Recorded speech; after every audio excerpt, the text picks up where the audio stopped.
Salam. Saudara, kita masih membicarakan tentang yang terkait dengan pentingnya umat Islam untuk mengerti tentang terkait dengan geopolitik. Mengapa penting kita mau tentang geopolitik? Karena mengetahui hal ini akan memberikan kebaikan buat umat Islam maupun keamanan bangsa Indonesia secara keseluruhan. Misalnya tentang geopolitik yang terkait dengan persoalan Timur Tengah. Memang wilayahnya jauh di negeri Arab sana atau juga di Afrika. Tapi dampaknya tetap ada ke dalam negeri kita dari sisi keamanan. Jadi betapa sudah mulai orang-orang Indonesia nih bukan hanya yasinan, tahlilan, marhaba, baca manakib, baca ratib, tapi juga terutama ustadz-ustadznya ini, penceramah-penceramahnya harus tahu tentang geopolitik. Saya tiap malam baca yasinan, tahlilan, ikut kegiatan-kegiatan keagamaan yang ada di lingkungan kita. Malam minggu saya ikut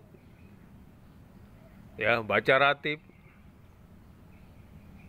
Tapi kita juga terus mengikuti perkembangan dalam maupun luar negeri, termasuk masalah geopolitik Timur Tengah. Supaya apa? Supaya tadi kita ngerti persoalan. Gara-gara tidak mengerti persoalan, banyak penceramah-penceramah kita, terutama waktu perang Suriah itu, dari mulai tahun 2000-an. Penceramah-penceramah kita, ustadz-ustadz kita, karena tidak mengerti geopolitik, dia termakan racun Wahabi, virus Wahabi. Akhirnya memprovokasi orang-orang Indonesia untuk berangkat ke Suriah. Sampai sana cuma setor nyawa, jumlahnya itu ribuan yang mati di Suriah.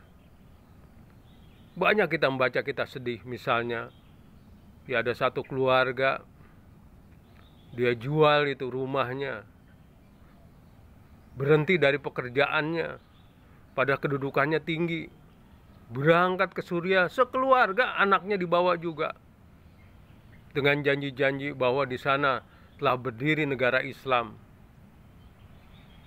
Islamic State Irak and Suriah, negara Islam yang meliputi Suriah dan Irak. Dan memang saat itu ISIS itu sudah menguasai separuh di Irak, separuh di Suriah, membentang tuh wilayahnya begitu luas. Nah, janji-janji disebutkan bahwa telah berdiri negara Islam. Kalau di negara Islam nanti segala macam gratis, sekolah gratis, kesehatan gratis, digaji besar. Sampai di sana keluarga itu, padahal dia punya kedudukan tinggi, sekeluarganya menderita. Di sana justru terlunta-lunta, makan saja susah. Wilayah perang, bagaimana kehidupan enak? Akhirnya dia menyesal. Padahal yang berangkat ke sana itu dipamerin kan di medsos. Mereka bakar itu paspor mereka, burung Garuda, nggak mau lagi jadi warga negara ISA, tidak lagi mau menjadi warga negara Indonesia. Mereka menjadi warga negara ISIS. Akhirnya sampai sana Ya menyesal mereka, terlunta-lunta, minta pihak Indonesia supaya memulangkan mereka. Nah itulah, akhirnya penuh penyesalan. Jadi itulah, maka bangsa Indonesia harus berhati-hati terhadap tawaran-tawaran yang tidak jelas. Tawaran-tawaran yang cuma janji-janji muluk. Tawaran-tawaran yang biasa, sering ini dilakukan oleh pihak MLM. Janji-janji saja kan, kalau MLM itu janji-janji sebentar lagi jadi orang kaya, sebentar lagi hidup indah, banyak duit. Akhirnya apa? Cuma kosong. Nah itulah ya pelajaran buat bangsa Indonesia. Karena persoalan ini belum selesai juga nampaknya. Karena di medsos masih saja itu. Ya, tawaran-tawaran ISIS dan sejenisnya masih berkeliaran di medsos. Maka orang Indonesia harus hati-hati, jangan sampai berulang.